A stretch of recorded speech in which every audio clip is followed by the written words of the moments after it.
Now, we're in the final week of the negotiations on climate action at Glasgow. What has been days of full wordy statements, emotional speeches, mega promises will soon come to an end, and what will be analysed is whether countries stand up to what they said, or will it be like the previous summits, where goals have been set but rarely met.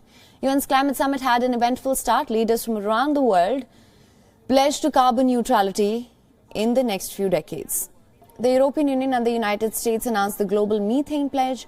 One of the central aims of this agreement is to cut down methane emissions by up to 30% from 2020 levels by the year 2030. It all sounds good on paper. However, countries remain starkly divided on the key issues discussed in the UN meeting, including how rapidly the world curbs carbon emissions and how to ramp up the support for countries already battered by storms, floods, drought intensified by global heating. Developing countries blame the West for bargaining the lives of millions for their own agendas. Developing countries have historically contributed a very small proportion of the damaging emissions driving climate change. While currently the wealthiest 1% of the global population account for more than double the combined emissions of the poorest 50%.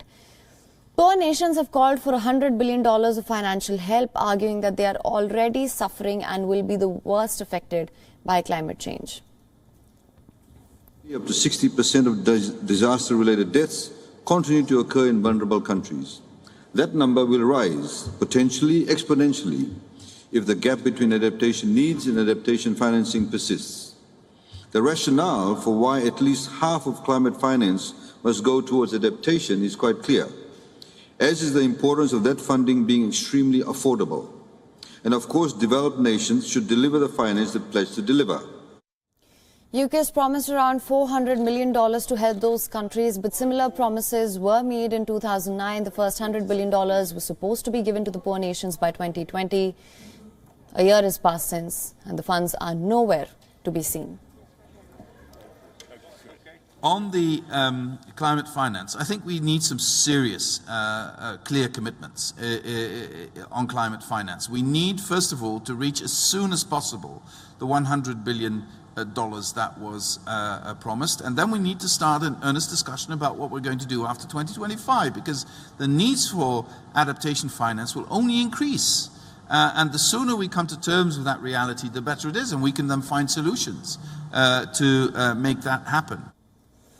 Alok Sharma, the president of the COP26 summit, says that the negotiations have achieved what they could, and now it all depends on the sufficient political will and subsequent action needed to bring about real change. My priority now is pace. There needs to be a sense of urgency in all our negotiations. The science is clear, we have no time to lose, and I will ensure that negotiations proceed in a timely manner. WION is now available in your country. Download the app now. Get all the news on the move.